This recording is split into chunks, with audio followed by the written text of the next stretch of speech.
সব মিলিয়ে মৌসুমে ২০ ম্যাচে মাঠে নেমেও গোল ছিল মাত্র একটি। গ্যাব্রিয়েল জেসুসের জায়গা মিলছিল না জাতীয় দলেও। ক্লাবেও সইতে হয়েছে নানা সমালোচনা। তবে গুরুত্বপূর্ণ ম্যাচে সেই জেসুসই আর্সেনালের হিরো। খাদের কিনারা থেকে দলকে টেনে একাই গানারদের নিয়ে গেলেন লিগ কাপের সেমির মঞ্চে। এমিরেটস স্টেডিয়ামে লিগ কাপের কোয়ার্টার ফাইনালে ক্রিস্টাল প্যালেসের মুখোমুখি হয় আর্সেনাল। ঘরের মাঠে ম্যাচের শুরুটা মোটেও সুখকর হয়নি স্বাগতিকদের। ৫ মিনিট না পেরোতেই কিছু বুঝে ওঠার আগেই পিছিয়ে যায় মিকেল আর্তেতার দল।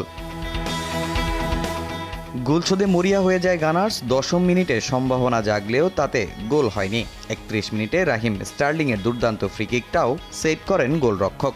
আক্ষেপ নিয়ে প্রথমার্ধ শেষ করে আর্তেতা বাহিনী। দ্বিতীয়ার্ধের শুরুতেও ভাগ্য সহায় হচ্ছিল না তাদের। ৫১ মিনিটে জেসুসের দেয়া বল স্টার্লিংয়ের নিশ্চিত গোলের সামনে বাধা সেই গোলরক্ষক। এরপর শুরু হয় জেসুস জাদু। ৫৪ মিনিটে বুদ্ধিদীপ্ত গোলে স্বাগতিকদের সমতায় ফেরান ব্রাজিলিয়ান ফরওয়ার্ড। এগিয়ে যেতেও খুব একটা সময় নেয়নি আর্সেনাল। ৭৩ মিনিটে আবারও আক্রমণ। এবারের গোলটাও আসে জেসুসের পা থেকে।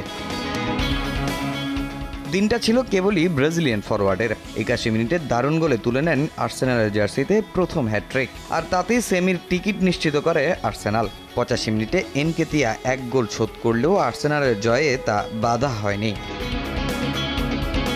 গানার্সদের জয়ের দিনে আরেক কোয়ার্টার ফাইনালে ইপিএলের টেবিল টপার লিভারপুল মুখোমুখি হয় সাউথহ্যাম্পটনের। প্রতিপক্ষের মাঠে ম্যাচের শুরু থেকেই বল নিজেদের নিয়ন্ত্রণে রেখে একের পর এক আক্রমণ করে অলরেডস।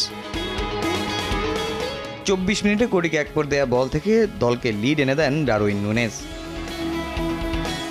৭ মিনিট বাদে আবারও আর্নে স্লটে শিষ্যদের আক্রমণ। হার্ভে ইলিয়টের গোলে ব্যবধান দ্বিগুণ করে অলরেডস। সঙ্গে ২-০-তে এগিয়ে থেকে শেষ করে প্রথমার্ধ। ৫৯ মিনিটে স্বাগতিকদের হয়ে ১ গোল শোধ করেন ক্যামেরন আর্চার।